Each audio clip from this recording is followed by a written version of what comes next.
Mercredi matin, j'ai reçu un appel de la secrétaire de Sébastien Laroche. Monsieur Gaillard, le directeur général vous demande à son bureau. Maintenant. Pas de contexte, pas de motif. Cette convocation sèche qui résonne différemment quand vous avez traversé 2 décennies dans une entreprise sans jamais avoir reçu une telle convocation. J'ai posé mon café. 21 ans, gravé dans chaque ligne de code que j'ai écrite, dans chaque crise que j'ai résolue. Je suis monté au 4e étage. L'escalier était familier, je l'avais emprunté 1000 fois. J'avais les clés depuis 2003. Je connaissais les gardiens par leur prénom. C'était mon endroit. Et maintenant, on me convoquait comme un étranger. Sébastien Laroche avait débarqué 6 mois plus tôt, parachuté depuis un cabinet de conseil financier parisien après la fusion avec Assurance Dalmont. Enfin, fusion. C'était le terme officiel. En réalité, c'était une acquisition. La holding mère avait avalé notre entreprise, nos clients, nos systèmes, et avait expédié Sébastien pour optimiser les structures. C'est comme ça qu'on dit quand on veut vraiment dire réduire les dépenses sans prononcer le mot. Sébastien avait environ 45 ans. Costume Armani, montre suisse, cheveux gominés. L'archétype du consultant parisien qui voit une région comme un problème à résoudre. Les 3 premiers mois, j'avais observé le pattern. Les réunions qui se multipliaient, les demandes d'audit, les regards sceptiques sur les salaires. Sébastien voyait les coûts, moi les fondations. À Assurance Dalmont, j'avais construit. En 2003, c'était une entreprise sur des systèmes obsolètes. Matériel vieillissant, processus manuels, gestion des données fragmentées. Nous traitions les sinistres pour des milliers de clients et tout ça tenait à peine debout. Et j'ai construit. Les 3 premières années, 50-70 heures par semaine. Une migration critique en 2005. 3 jours de travail continu, 90 heures avec mon équipe. À 2 heures du matin, je m'étais demandé pourquoi. La conviction que les données de 40 000 clients dépendaient de nous. Nous l'avions réussi. 0 perte, 0 anomalie. Plus tard, en 2011, il y avait eu un incident que peu de gens chez Dalmont connaissaient. Un pirate avait trouvé une faille dans notre sécurité des paiements. Je l'ai détecté par une anomalie dans les logs, un signal dans 3 millions. Mais j'avais passé des nuits entières à isoler la source. Nous avions scellé la brèche. 0 compromission, 0 incident public. J'ai conçu une architecture qui a transformé la gestion des sinistres, robuste et sécurisée. Nathalie disait qu'elle me voyait moins souvent que les serveurs. Mathieu, mon fils, avait 6-7 ans. Ses choix avaient un prix. Je suis devenu architecte système senior, responsable de l'infrastructure IT d'une grande entreprise d'assurance. Protocole de sécurité, continuité de service, plan de sinistre, tout ça, c'était moi. Les relations avec DataSec Solutions, notre prestataire clé, c'était quelque chose que j'avais forgé personnellement. Michel Denard était mon contact. On se parlait toutes les semaines, des vraies conversations. 2 cafés par an à Paris, du temps loin de ma famille. Mais chaque café renforçait le lien qui faisait que quand il y avait une urgence, Michel décrochait son téléphone. Quand il fallait une solution urgente, DataSec Solutions arrangeait les choses. Ce genre de relation vit dans la confiance accumulée, dans les moments où on dit oui parce qu'on comprend que l'autre y croit. En 2016, une cyberattaque orchestrée visait plusieurs assureurs. Faille dans les protocoles SSL. 6 heures avant la notification CNIL. J'ai appelé Michel à 3 heures du matin. Il était déjà au courant. Je peux faire quelque chose, mais je dois mobiliser 5 gens un samedi. Budget supplémentaire. J'avais dit, fais-le. 4 heures plus tard, patch d'urgence implémenté. 3 assureurs saufs, dont nous. Michel n'a jamais envoyé de surcoût. Ses relations, c'était l'essence de Dalmont. Pendant ces années, j'avais aussi construit une équipe. J'avais recruté 4 jeunes informaticiens talentueux. Simon, qui était arrivé en 2008, un gars en sortie d'école avec une passion pour la sécurité réseau. Céline, qui avait rejoint en 2010 avec un background en architecture cloud, avant que cloud soit vraiment une chose. Julien et Baptiste, 2 juniors que j'avais pris respectivement en 2012 et 2014, alors qu'ils sortaient de leur formation.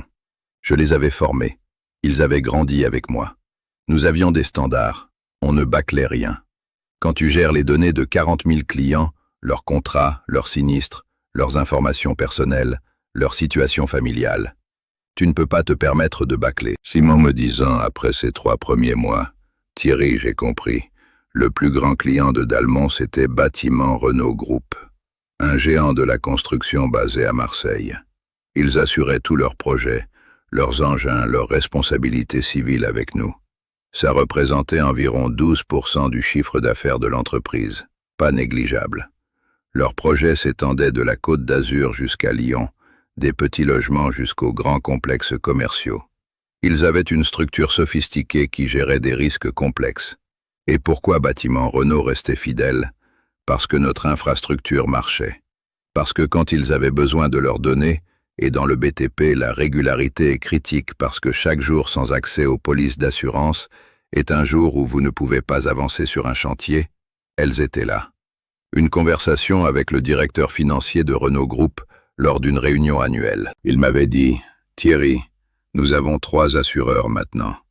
L'un d'eux nous doit 40 000 € après une grosse panne qui a duré 8 heures. Un autre nous a facturé des frais supplémentaires pour mise en disponibilité d'urgence lors d'une situation qui aurait pu être critique. Vous, Dalmont, vous faites juste marcher les systèmes. Vous ne nous demandez rien de plus. » Ça, c'était mon héritage. Pas écrit, pas documenté de façon à ce qu'on puisse l'expédier facilement à quelqu'un d'autre. C'était vivant. C'était dans mon esprit, dans les relations que j'avais nouées, dans les décisions qui étaient devenues instinctives après 2 décennies à faire ce métier. C'était dans la capacité à prévoir une panne 2 jours avant qu'elle ne se produise parce que tu avais vu le pattern dans les logs. C'était dans le savoir-faire de négocier avec DataSec Solutions pour qu'ils se mobilisent un samedi pour une situation que beaucoup auraient considérée comme attendable jusqu'au lundi. C'était invisible et c'était invaluable. Pendant les 3 premiers mois, j'avais essayé d'être conciliant. J'avais présenté les budgets IT de façon claire. J'avais montré les chiffres, les coûts de fonctionnement, les investissements en infrastructure, les contrats avec les prestataires. Il y a une logique à ces dépenses. Rien n'est gratuit quand tu sécurises les données de 40 000 gens et que tu dois respecter les obligations légales, le RGPD, le droit français. Une réunion en particulier où j'avais présenté le budget pour le renouvellement des certificats de sécurité.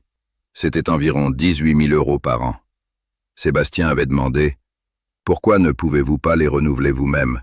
C'est une ligne qu'on peut éliminer. » J'avais expliqué que DataSec Solutions gérait ça dans le cadre d'une relation plus large, que ce n'était pas juste des certificats. C'était la validation, la régularité, la conformité, la réactivité en cas de problème, les mises à jour de sécurité. Il y avait une relation contractuelle qui englobait tout ça. Sébastien avait hoché la tête, mais son expression disait qu'il n'était pas convaincu. Il écrivait sur son bloc-notes. Je savais ce qu'il écrivait. Éliminer les certificats. Mais Sébastien regardait les chiffres d'une autre manière. Il voyait une ligne budgétaire qui pouvait s'amenuiser. Une équipe qui pouvait s'amenuiser aussi. Et un salaire, mon salaire de 135 000 € bruts par an, qui lui semblait excessif pour quelqu'un qui maintenait juste des systèmes existants. C'était une phrase qu'il avait utilisée dans une réunion avec le financier. Je ne l'avais pas entendue directement, mais quelqu'un me l'avait rapporté. Ces mots m'avaient frappé comme un coup parce qu'ils réduisaient 2 décennies de construction en 3 mots. C'était ce qui m'avait vraiment blessé, si je suis honnête. Pas le jugement en soi, mais cette réduction de 21 années d'expertise constructive à l'image mentale d'un gars assis à un bureau qui regarde si les lumières des serveurs sont allumées. Comme si les systèmes fonctionnaient par magie. Comme si on pouvait invoquer un jeune ingénieur à 45 000 € par an qui ferait la même chose. Comme si ce jeune ingénieur n'aurait pas besoin de 3 ans pour comprendre les risques. Une réunion à laquelle on m'avait demandé de présenter mon budget avec chaque ligne détaillée, presque ligne par ligne. Pourquoi avez-vous besoin de 4 ingénieurs informatiques? Parce qu'une entreprise d'assurance ne peut pas avoir un seul point de défaillance critique, avais-je répondu. Si Simon était malade pendant 2 semaines, l'infrastructure devait continuer. Si Céline partait, nous devions avoir quelqu'un qui comprenait la migration cloud. Si je tombais frappé par une crise cardiaque ou un accident, eh bien, les systèmes devraient marcher quand même. Redondance, résilience. Sébastien avait hoché la tête, écrit quelque chose sur son bloc-notes. Et je savais ce qu'il était en train de penser. Ça, c'est du gaspillage.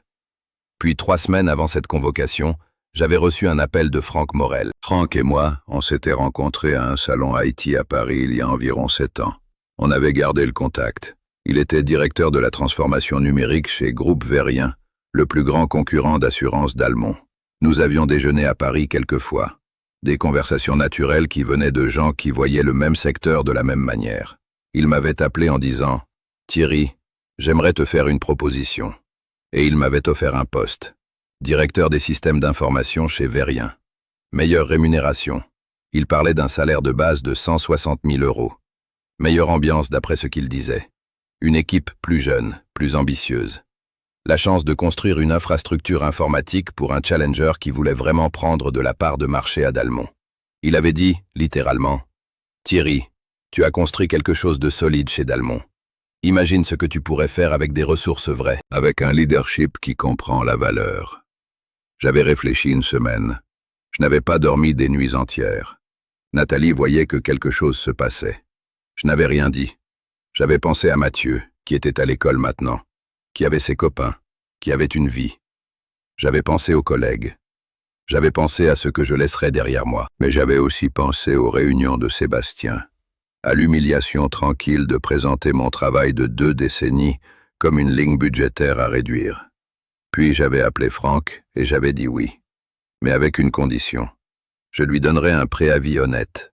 2 mois. Je voulais laisser Dalmont en bon état, former quelqu'un pour reprendre mes responsabilités, assurer la continuité. Après 21 ans, c'était mon devoir. Franck avait accepté. Nous avions scellé verbalement. Il m'avait dit que la lettre officielle arriverait dans la semaine. Ce qu'elle avait fait. Dimanche précédent, j'avais reçu l'offre par mail. Un salaire de 160 000 € brut, des avantages en action, une vraie responsabilité. Un mandat clair pour moderniser l'infrastructure de Verrien. J'avais dit à Nathalie. Elle avait eu les larmes aux yeux. Pas de tristesse, mais presque du soulagement. « Il ne mérite pas quelqu'un comme toi », avait-elle dit. Et elle avait raison. Après 21 ans de se battre pour une entreprise, de sacrifier du temps en famille pour que les systèmes fonctionnent, d'être rappelé lors de vacances à Noël en 2015 parce qu'il y avait une tentative de hacking, je méritais mieux que cette fraude de gratitude. Mais il y avait quelque chose qui m'avait retenu 3 jours de plus. Une sorte de sentiment du devoir. Même de fierté déplacée. Je voulais assurer une vraie transition. Je voulais préparer quelqu'un, même si cette quelqu'un n'existait pas encore. Je voulais, absurdement, laisser Dalmont en meilleur état que je ne l'avais trouvé.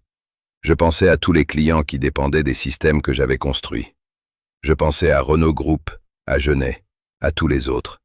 Ils comptaient sur la continuité. Même après avoir accepté l'offre de Verrien, j'étais resté. J'avais continué à travailler normalement. Je n'avais rien dit. Parce que démissionner du jour au lendemain me semblait irraisonnable. Et puis Sébastien m'avait convoqué. Je suis entré dans son bureau. Le décor était déjà différent du précédent PDG. Pas de photos de famille sur le bureau. Pas de souvenir de l'histoire de Dalmont. Pas de cette photo encadrée du PDG précédent serrant la main du préfet. Du minimalisme parisien avec une vue sur la confluence à Lyon en arrière-plan. L'espace était froid, les murs gris, les meubles de design scandinave minimaliste. Sébastien se trouvait derrière son bureau, pas debout pour m'accueillir remarqué. Il n'avait pas bougé. « Monsieur Gaillard », a-t-il commencé, « nous sommes en train de rationaliser les structures de rémunération dans le contexte de l'intégration post-fusion. » Il a poussé la lettre vers moi d'un geste qui n'avait rien de doux, presque contempteur. « Votre nouveau salaire sera de 81 000 € brut par an. Effectif immédiatement. » J'ai regardé la lettre. Les chiffres s'affichaient clairement. 81 000, 40% d'un coup, 40% d'une vie. En calcul rapide dans ma tête, 5 400 € de moins par mois. Ça changeait tout. La scolarité de Mathieu, le crédit de la maison, les vacances qu'on prenait chaque été à Porquerolles, le projet de rénovation de la salle de bain qui attendait depuis 2 ans. Il y avait une pause. Sébastien attendait ma réaction. Espérait-il que je paniquerais, que je la supplierais, que je me soumettrais à sa logique de « j'aurais pu faire pire ». Son expression avait quelque chose de prédateur, je pense. Le moment où le prédateur regarde sa proie pour voir si elle va fuir ou combattre. Je me suis demandé à cet instant, avait-il vraiment attendu que je sois reconnaissant? Que je sois quoi? Satisfait qu'il n'ait pas choisi de me licencier? Avait-il pensé que j'allais accepter ce coup et continuer comme si de rien n'était? Je m'attends à ce que vous réagissiez émotionnellement à ce moment. Vous le seriez. N'importe qui le serait. Un coup à la poitrine, une vague de nausée. Mon instinct de survie a hurlé. 40%. C'était mon salaire qu'on venait de couper. C'était la contribution à la scolarité de Mathieu qui passait de 600 € par mois à 360. C'était les économies que nous avions prévues pour l'extension de la maison. C'était l'assurance que si quelque chose allait mal, nous avions un coussin. Mais quelque chose d'autre s'est passé dans ma tête en même temps. Un calme étrange. Parce que j'avais déjà choisi de partir. Parce que Sébastien venait de me montrer qui il était vraiment, exactement.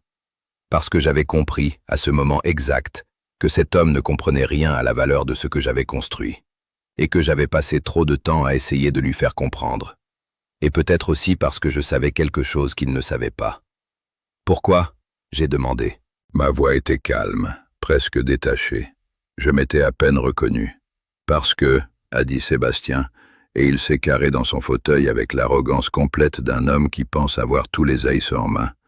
Ce n'est pas si grave que ça. J'aurais pu vous licencier. Le silence qui a suivi aurait pu durer 3 secondes ou 3 heures. C'est difficile à mesurer quand tu as l'impression que le temps s'arrête. Derrière le bureau de Sébastien, les fenêtres donnaient sur la confluence. J'ai remarqué un oiseau qui volait.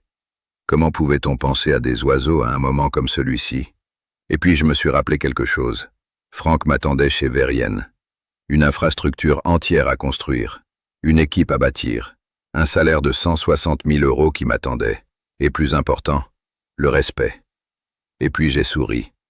Pas un sourire amer, pas un sourire menaçant, un sourire tranquille, presque bienveillant. Le sourire d'un homme qui connaît une blague que tu ne comprends pas encore, et qui sait que tu vas bientôt la comprendre. C'était peut-être le sourire le plus dangereux que j'ai jamais fait, rétrospectivement. Parce que ça disait, tu viens de faire quelque chose d'irrévocable. Tu viens de prendre une décision qui va te coûter bien plus que ces 40% que tu pensais m'arracher. Merci de m'en informer, j'ai dit. Et je me suis levé et j'ai quitté son bureau sans un mot de plus. Je suis retourné à mon bureau au 3e étage. Mon équipe m'a regardé rentrer. Dans mon expression leur a dit que quelque chose s'était passé. Mais je n'ai rien dit. Pas encore. Je me suis assis, j'ai allumé mon ordinateur et j'ai envoyé un email à Franck Morel. Je vais pouvoir commencer plus tôt que prévu. Mercredi prochain, possibilité ? J'avais aussi passé le reste de la journée à faire mes calculs personnels, assis à mon bureau, prétendant de travailler tout en passant à travers les implications financières. 40% de 135 000 €. Ça m'amenait à environ 6 400 € net par mois au lieu de 8 200. C'était une perte d'environ 1 800 € chaque mois. Sur hypothèque de 1 200 €, assurance de 300, école de Mathieu de 600 €. Ça faisait mal. Ça changeait les plans. Mais chez Verien, j'aurais 160 000 €, environ 9 600 net par mois. C'était viable. C'était mieux que viable. C'était une chance. Il m'a répondu dans l'heure. Mercredi prochain, c'est parfait. Bienvenue chez Verien. Mais l'ironie, et c'est une ironie acérée, c'est que j'avais prévu de rester 2 mois pour assurer une bonne transition. 2 mois à documenter les processus critiques. 2 mois à former quelqu'un à prendre en charge les relations avec DataSec Solutions, avec les prestataires de cloud, avec les auditeurs de sécurité, à naviguer les crises informatiques qui surgissent inévitablement. 2 mois à construire une équipe qui pourrait fonctionner sans moi. 2 mois à laisser Dalmont mieux équipé pour mon absence plutôt que vulnérable. Sébastien venait de changer le calcul en 20 secondes. J'ai passé le reste de la journée à faire mes calculs personnels, assis à mon bureau, prétendant de travailler tout en passant à travers les implications financières. 40% de 135 000 €. Ça m'amenait à environ 6 400 € net par mois au lieu de 8 200. C'était une perte d'environ 1 800 € chaque mois. Sur hypothèque de 1 200 €, assurance de 300, école de Mathieu de 600 €, ça faisait mal. Ça changeait les plans. Mais chez Verien, j'aurais 160 000 €, environ 9 600 net par mois. C'était viable. C'était mieux que viable. C'était une chance. Et c'était la chance de ne plus travailler pour un homme qui pensait que vous licencier aurait été un acte de bonté. Qui pensait que réduire votre salaire de 40% sans préavis était une faveur. J'ai attendu jeudi pour annoncer ma démission. Ce n'était pas une attente stratégique. C'était que j'avais besoin de temps pour respirer. pour accepter que 2 décennies s'arrêtaient, pour transformer la colère en résolution. Je suis allé voir Sébastien jeudi matin. Je n'ai pas pris de rendez-vous. Je suis juste passé à son bureau à 10h30, après avoir déposé Mathieu à l'école. Il y était. Je me suis assis sans attendre son invitation. Je démissionne, j'ai dit. 2 semaines de préavis. Mon dernier jour, c'est mercredi prochain. Sébastien a blêmi. Son visage a viré au blanc. Il n'avait visiblement pas envisagé que sa petite mise en scène pouvait avoir cette réaction. « Attendez, vous ne... Pourquoi ?»« Parce que vous m'avez offert une raison, j'ai dit. Et j'ai expliqué. Verian, directeur des systèmes d'information. Salaire de 160 000. Respect, perspective. Une entreprise qui comprenait la différence entre maintenir des systèmes et les construire. Une entreprise qui ne confondait pas réduction budgétaire avec leadership. Sébastien a essayé. Il a essayé vraiment. Il a dit « Écoutez, peut-être que cette réduction de salaire était prématurée. Nous pouvons renégocier. Soyons honnêtes. Vous êtes critique pour Dalmont. J'aurais dû vous demander votre avis avant de faire ça. » Mais ça avait sorti de sa bouche trop tard. Après l'insulte. Après, j'aurais pu vous licencier. Les paroles de retrait ne pouvaient pas défaire le moment. Non, merci Sébastien. Les 2 semaines suivantes ont été étranges. Je suis venu au bureau. J'ai fait mon travail. J'ai assisté aux réunions. Mais je n'ai rien fait pour assurer une transition. Je n'ai pas documenté les processus critiques, ceux qui vivaient dans mon esprit depuis 2 décennies. Je n'ai pas formé quelqu'un pour reprendre les relations avec les prestataires. J'ai pas créé les manuels de procédure qui auraient pu servir de pont. J'avais prévu de le faire, honnêtement, jusqu'à mercredi soir. Mais Sébastien venait de m'enlever cette motivation en le présentant comme une faveur qu'il me faisait en ne me licenciant pas. Je m'assis avec Simon, Céline, Julien et Baptiste un soir au bar près du bureau. Je leur ai dit le minimum. Je pars mercredi, Verian. Ce sera difficile pour vous pendant quelque temps, mais vous êtes meilleurs que vous ne le pensez. Ils avaient les larmes aux yeux. Nous avions travaillé ensemble pendant le meilleur de nos décennies professionnelles. Ces moments de 3 heures du matin résolvant une panne critique, les réussites, les moments où nous avions dépassé les attentes. Je n'avais pas pu répondre complètement. Je l'aurais pu. J'aurais pu dire, votre patron nouveau pense que j'ai passé 20 ans à rien faire, et il vient de me couper mon salaire de 40%, et il l'a annoncé comme s'il me faisait une faveur. Mais je n'avais pas dit ça. J'avais juste dit, c'est l'heure de bouger. C'est cruel peut-être, mais il y a une leçon ici. Quand vous licenciez quelqu'un, ou pire, quand vous l'humiliez sur le chemin de la porte, vous ne pouvez pas vous attendre à ce qu'il mette son cœur dans les tâches de transition. La loyauté est une ressource finie. Elle s'accumule dans le temps. Elle se consume en un moment.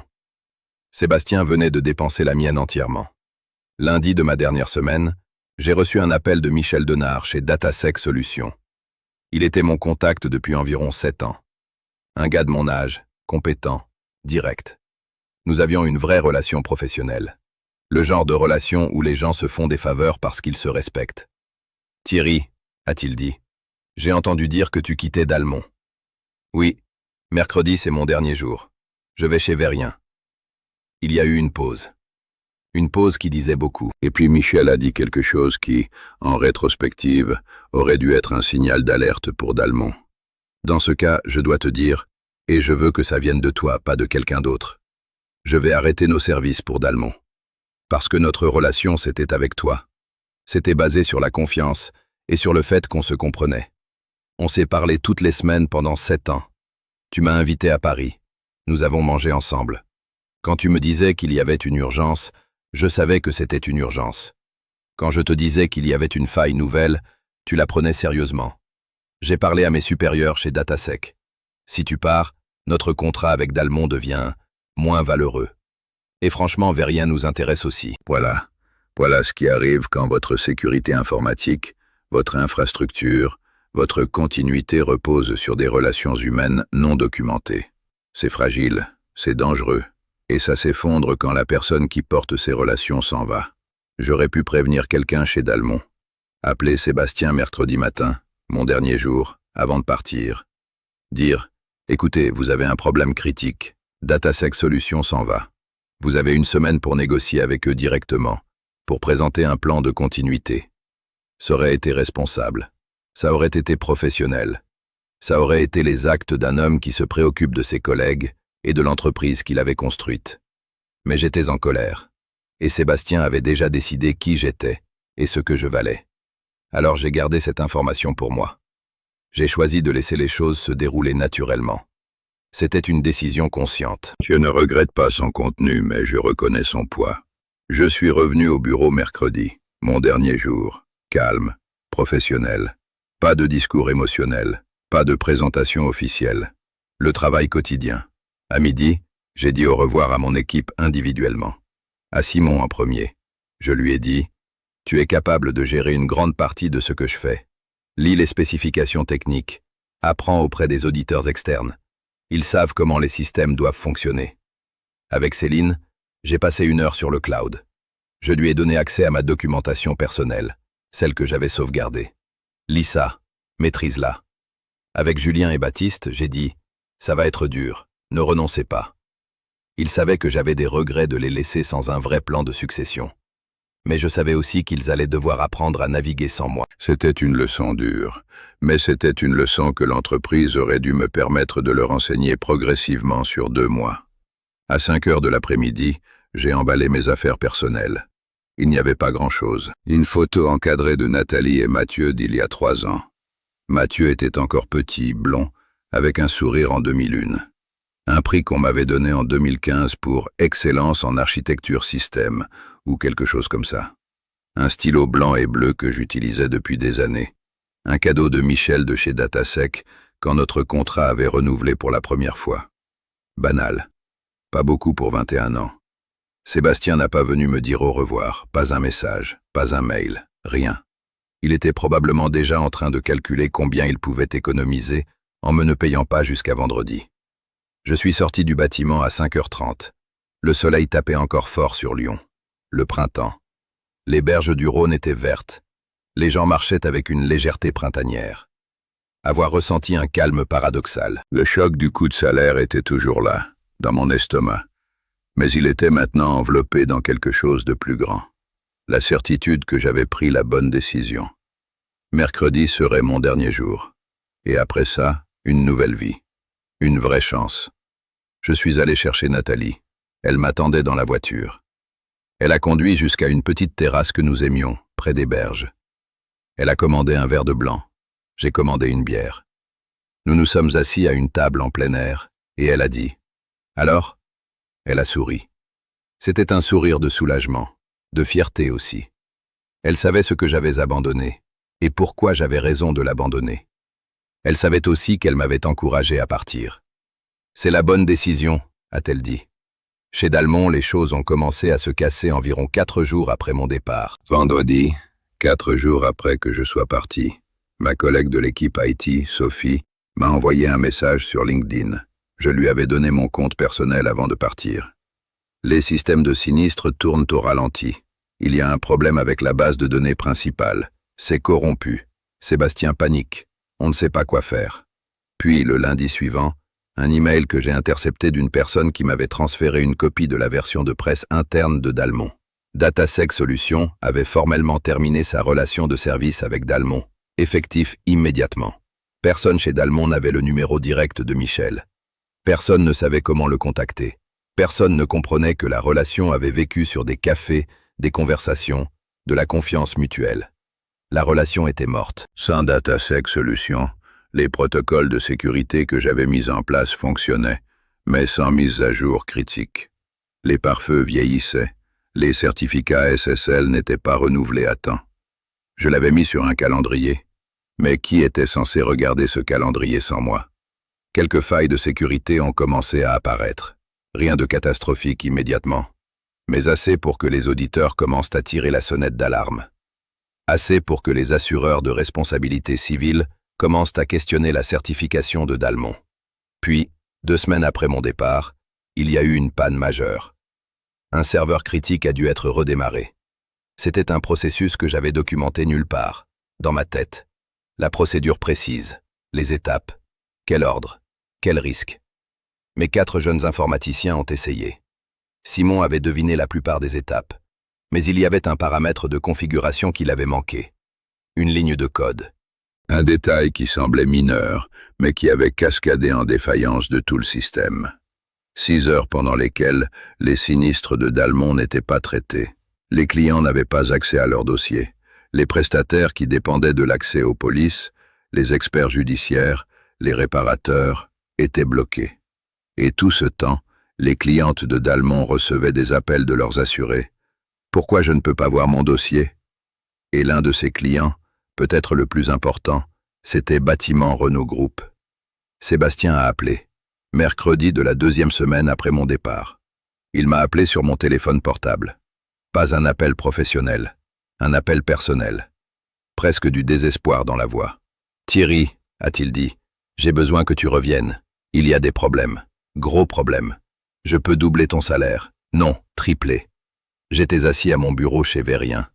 Je voyais par la fenêtre la gare Pardieu à Lyon, loin en bas. Nouvelle vue, nouvelle vie. 3 jours à Vérien, et j'avais déjà senti la différence. Respect, ressources, une vision claire. Franck m'avait dit, « Prends ton temps pour comprendre l'infrastructure. Je veux que tu sois préparé pour me dire ce qu'on doit faire. Thierry, s'il te plaît, c'est une urgence, vraie urgence. » Non, Sébastien. 3 jours plus tard, Bâtiment Renault Group a demandé une réunion urgente avec la direction de Dalmont. Ce que j'ai appris par les voies de la rumeur et des messages de gens qui me restaient amis, parce que vous ne perdez pas vos collègues quand vous partez d'une entreprise, vous perdez aussi votre accès aux informations internes. C'est que Renault Group était furieux. Votre panne de 6 heures, avait-il dit, nous a coûté 2 millions d'euros en travaux arrêtés sur un chantier. Nous ne pouvions pas valider les assurances, nous ne pouvions pas avancer.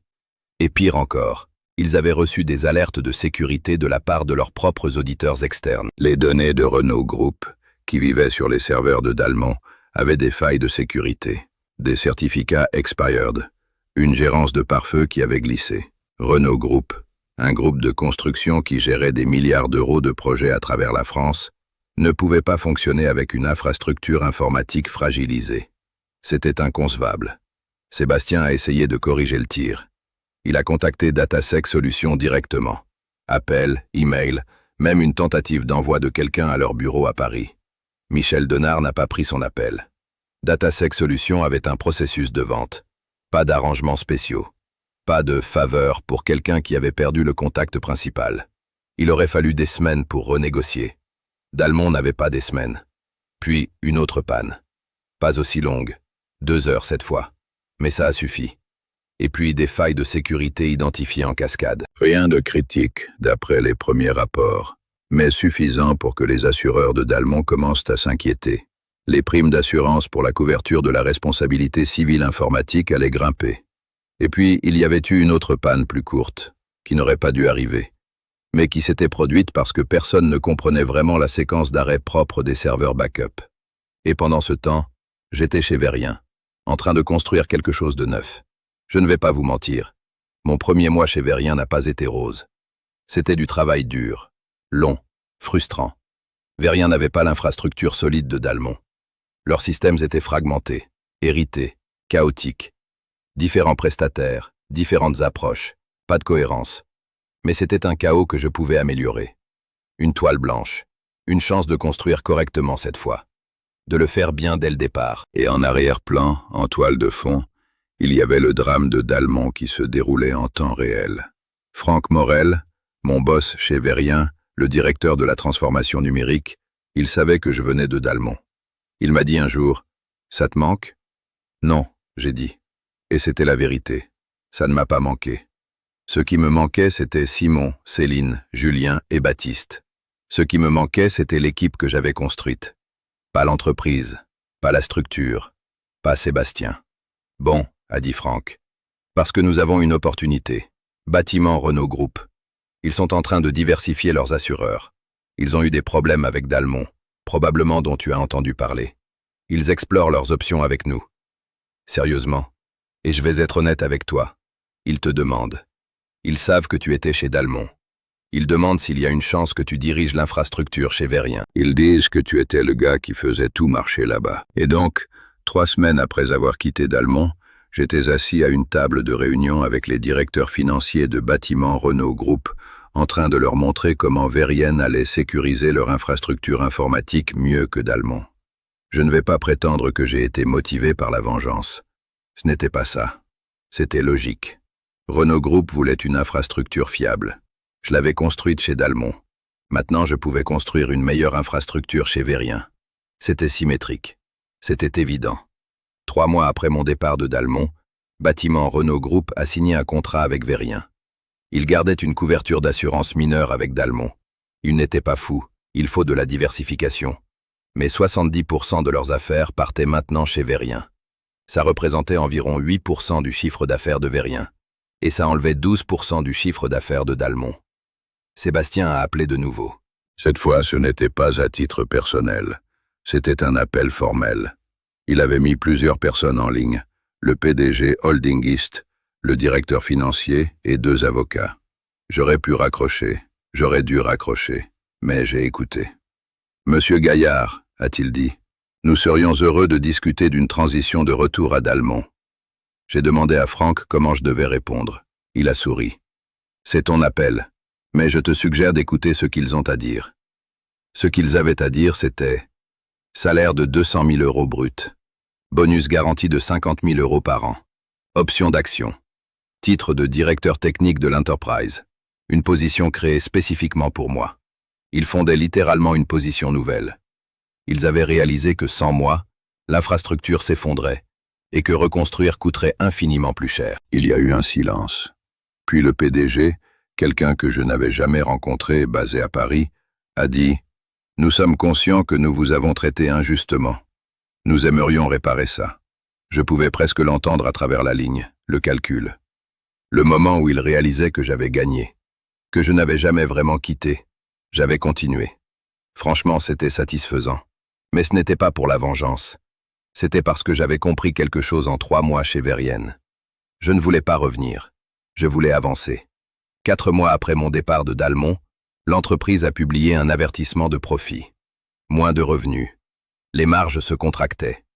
2 auditeurs de première tiers avaient ajouté des notes de réserve à leur certification des comptes en raison des failles de sécurité découvertes chez Dalmont. Sébastien Laroche, l'expert en optimisation des coûts, avait réduit le salaire du principal responsable de la sécurité informatique, et cela avait coûté à Dalmont des dizaines de millions d'euros. Mais ce n'est pas juste une histoire de vengeance. Ce n'est pas non plus une histoire de karma merveilleux où le méchant reçoit exactement ce qu'il mérite. C'est une histoire plus nuancée que ça. Le vrai problème, c'est que Sébastien, comme beaucoup de consultants financiers qui parachutent dans les entreprises, ne comprenait pas que la valeur réelle n'est pas toujours visible sur une feuille de calcul. La valeur vivait dans les relations. Elle vivait dans la connaissance accumulée. Elle vivait dans les gens qui choisissaient de rester et de construire. Elle vivait dans les décisions de passer un samedi à résoudre une urgence parce que vous voyez la vision plus largement. La valeur, c'était aussi dans la prévention. Dans ces crises qu'on avait évitées parce que quelqu'un connaissait le système assez bien pour sentir une anomalie avant qu'elle ne devienne un problème. C'est invisible. Mais c'est ce qui maintient les organisations debout. Et le moment où Sébastien a dit « J'aurais pu vous licencier », il a jeté à la poubelle tout le capital de confiance que l'entreprise avait accumulé.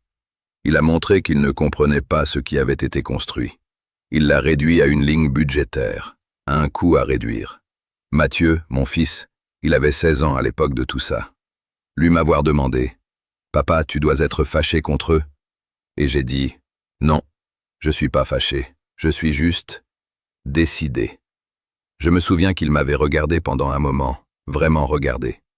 Pas avec la compréhension d'un enfant de 16 ans qui ne connaît pas encore le monde du travail, mais avec une sorte de respect tranquille. « Bien, » avait-il dit. « Ça, bien. » Chez Verien, j'ai construit une infrastructure informatique qui est maintenant considérée comme l'une des meilleures du secteur. Nous avons remporté le contrat de Renault Group, mais aussi celui de Genet Assurance, de Mutuelle Thibault, d'une demi-douzaine d'autres assureurs régionaux. Les 3 premières années, j'ai implanté de nouveaux protocoles de sécurité, modernisé les systèmes hérités, établi des partenariats stratégiques avec les meilleurs fournisseurs de technologie. Je n'avais pas à réinventer la roue. J'avais appliqué les leçons apprises chez Dalmont, en mieux, en plus moderne, avec plus de ressources. Verienne a doublé sa part de marché en 3 ans. Quand je suis arrivé, Nous avions 150 millions d'euros de chiffre d'affaires. 3 ans plus tard, 300. Et Dalmont? Dalmont a réduit le salaire d'autres experts seniors. Dalmont a perdu d'autres clients. Dalmont a connu 2 autres pannes majeures dans les 18 mois suivants. Une de 4 heures qui a affecté le traitement des sinistres régionaux, une autre de 3 heures sur le système d'archivage, qui a créé une confusion complète chez plusieurs clients importants. Dalmont a été acquise par un concurrent plus grand en 2024, moins de 3 ans après la fusion qui avait apporté Sébastien Laroche. Les personnes qui pensaient avoir fait l'acquisition d'une entreprise stable se sont retrouvées avec des systèmes informatiques dégradés et une culture qui s'était effondrée. Simon a quitté Dalmont en 2023 pour un cabinet de conseil en cybersécurité. Sébastien Laroche, je n'ai jamais su où il a atterri après. Une personne m'a dit qu'il était allé dans une autre holding, probablement à faire la même chose, parachutant dans les entreprises, réduisant les coûts, disparaissant quand les choses s'effondraient. Une autre personne m'a dit qu'il avait quitté le secteur financier entièrement. Je ne sais pas laquelle des 2 versions est vraie, et ça m'est devenu indifférent. Sébastien était un personnage dans une histoire. La vraie histoire n'était pas sur lui. Elle était sur ce qui arrive quand vous sous-estimez la valeur des gens qui construisent votre entreprise. Mais voici ce que j'ai appris de cette expérience. La loyauté n'est pas un trait de personnage chez les salariés. C'est un choix qu'ils font chaque jour. Et ce choix peut être révoqué très vite si vous montrez du mépris pour la personne que vous demandez à être loyale. J'aurais pu rester chez Dalmont 2 mois. J'aurais pu documenter chaque processus, présenter chaque relation de prestataire sur un plateau d'argent. J'aurais pu vous laisser en bien meilleur état que je ne l'ai fait.